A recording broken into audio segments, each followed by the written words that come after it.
इस वीडियो में हम क्या डिस्कस करने वाले हैं, फिल इन द ब्लैंक्स। बहुत सारे एग्जाम में टॉपिक आता है हमारा फिल इन द ब्लैंक्स, चाहे गवर्नमेंट सेक्टर एग्जाम हो चाहे अब्रोड स्टडी के लिए। और इसके लिए काफ़ी प्रैक्टिस करना पड़ता है, रीडिंग करनी बहुत ज़रूरी है इसको करने के लिए।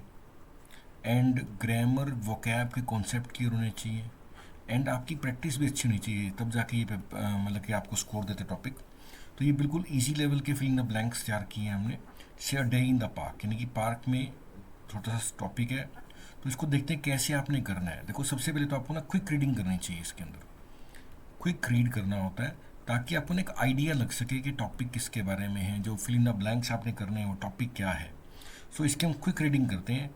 देखो, क्विक रीडिंग में क्या होता है, आपको सिर्फ मेन लाइक फटाफट इसको स्कैन करना होता है और एक आइडिया लेना होता है कि क्या बात चल रही है।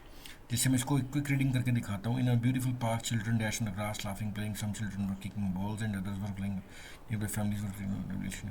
देखो, पहले सीन के अंदर एक तो बच्चों की बात हो रही है और एक फैमिलीज की बात हो रही है और एक पार्क का सीन है। तो पार्क में क्या है, बच्चे मतलब खेल रहे हैं बॉल्स के साथ, फैमिली ने मतलब कि अपने ब्लैंकेट्स बिछाए हुए हैं और अपने एंजॉय कर रहे हैं खाने पीने को। ठीक है ना। अब सेकंड सीन देखते हैं क्या है। Suddenly a group of ducks dash on the pond quacking loudly, the children excited and chased them after. अब यहाँ पर क्या है, बतख आ गई हैं। सामने कोई तालाब है, तालाब में से क्या बतख आ गई हैं। ठीक है ना।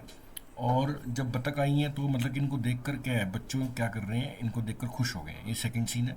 और थर्ड में क्या है, as the sun dash in sky parent begin calling out the children singing it's the time of children. अब इसमें क्या है, यहाँ पर क्या है, यहाँ पे दिखा रखा है कि सन क्या है, छुपने लगा है। और सूरज जब छुप रहा है तो पेरेंट्स क्या अपने बच्चों को बुला रहे हैं और बच्चे वहाँ से फिर चले जाते हैं। मतलब कि ये हमने स्टोरी से पढ़ ली कि टॉपिक क्या है। तो अब देखते हैं इसमें क्या क्या वर्ड्स हैं। अब ज़रूरी नहीं है कि आपने पहले फर्स्ट करना है, फिर सेकंड करना है, फिर थर्ड करना है, फिर फोर्थ करना है, फिर फिफ्थ करना है, फिर सिक्स करना है। ऐसा ज़रूरी नहीं होता। तो आपने पहले कौन सा करना होता है जिसमें आपको कॉन्फिडेंस ज़्यादा लगता है, आपने वहाँ से स्टार्ट करना होता है। अब ये हमने क्विक रीडिंग कर ली। क्विक रीडिंग के बाद अपने को हल्के से क्या करने हैं, ऑप्शंस देख लेने ताकि कुछ आइडिया लग सके। जैसे अब ये है, in a beautiful park children dash in the glass. अब देखो, चिल्ड्रन देखो घास पे लेटे हुए थे, आराम कर रहे थे, पड़े हुए थे। इन सब के लिए हमारे पास वर्ड क्या है, लाई। ठीक है ना। लाई। लाई का मतलब झूठ भी होता है, ये ध्यान रखना। लेकिन जब झूठ बोलते तो टेल लाई लिखा जाता है। और अकेले लाई का मतलब होता है पड़े होना। तो पड़े होना, तो इसका क्या बनेगा, लाइंग बनेगा। भी चिल्ड्रन पड़े हुए थे। जब भी हुए आता है ना तो मतलब कि तब आइंज लगता होता है, वैसे कह सकते हो। ये जीर्ण है, अभी धीरे धीरे पता लग जाएगा, तो यहाँ पे लाइंग आएगा। ठीक है ना। ले का मतलब क्या होता है, बिछाना। जैसे आप चादर बिछा रहे हो तो ये क्या बिछाना होता है, ये क्या होता है, बिछाना। तो यहाँ पे कोई बिछाने की बात तो हो नहीं रही कि बच्चे क्या घास पे लेटे हुए हैं, पड़े हुए हैं, ये इस तरह का सेंस है। तो ले नहीं आएगा। अब देखो, लेड भी नहीं आएगा और ये लेड भी नहीं आएगा, क्योंकि इनका मतलब क्या है, पड़े होना, रखना, ऐसा मतलब है। तो lying is the best answer.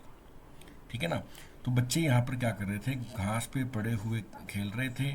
और कुछ बच्चे बॉल को किक कर रहे थे। और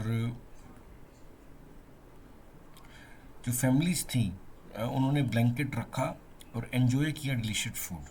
अब फैमिलीज क्या थी, उन्होंने बिछाया। अब देखो, ब्लैंकेट को बिछाया जाएगा, ब्लैंकेट बिछाया। अब बिछाने को क्या बोलते हैं, ले।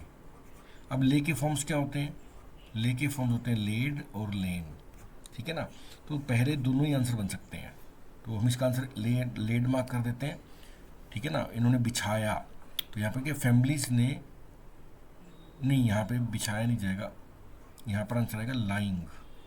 इसको छोड़ देते हैं क्योंकि कंफ्यूज करेगा एक बारी, इसको हम ड्रॉप कर रहे हैं, कोई दिक्कत नहीं है, धीरे धीरे आप मैच्योर हो जाएंगे। अब क्या है, suddenly a group of ducks dash on the pond. अब क्या है, एक ग्रुप पॉन्ड से आया। अब देखो यहाँ पर हिंदी क्या हो रही है, आया।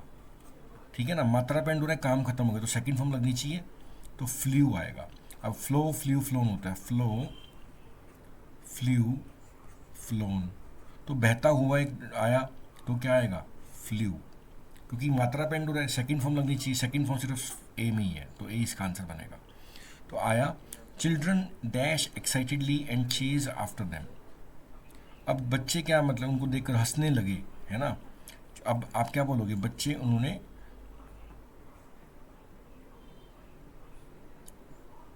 हंसने लगे, तो लाफ्ड इसका आंसर बनना चाहिए, लाफ्ड एक्साइटेडली। एंड इसके बाद क्या है, tried them to feed with bread piece bread. और जैसे ही सूरज ढला, देखो ढलने को क्या बोलते हैं, सेट। क्या बोलते हैं, सेट। तो सेट के फॉर्म्स क्या होते हैं, set, set, set, setting, sets, to set. हमारी हिंदी क्या बन रही है कि जैसे ही सूरज ढला, तो मात्रा पेंड हो रहा है ढला, तो मात्रा पेंड हो रहा है तो सेकंड फॉर्म आनी चाहिए, तो set is the answer, C is the answer. और फिर क्या, बच्चों ने अपने खिलौने उठाए, तो उठाने को क्या बोलेंगे, पिक्ड। सो पिक्ड। अब पिक के फॉर्म पता नहीं चाहिए, पिक, पिक्ड, पिक्ड, ऐसे पिकिंग आ जाएगा, पिक्स आ जाएगा, टू पिक आ जाएगा। अब क्योंकि यहाँ पे हिंदी सेंस क्या बन रही है, बच्चों ने अपने खिलौने उठाए और चले गए, मतलब ऐसा, तो मात्रा पेंड कर रहा है, हिंदी मात्रा पेंड कर रही है और काम खत्म होने की फीलिंग आ रही है, तो इसलिए second form is the answer. तो इस तरह से थोड़ा सा ग्रामर के रूल्स पता नहीं चाहिए, थोड़ी सी वोकैब पता नहीं चाहिए, तो हम इजीली इसको कन्वर्ट कर सकते हैं, अटेम्प्ट कर सकते हैं। आगे और करेंगे नेक्स्ट वीडियो में। Thank you.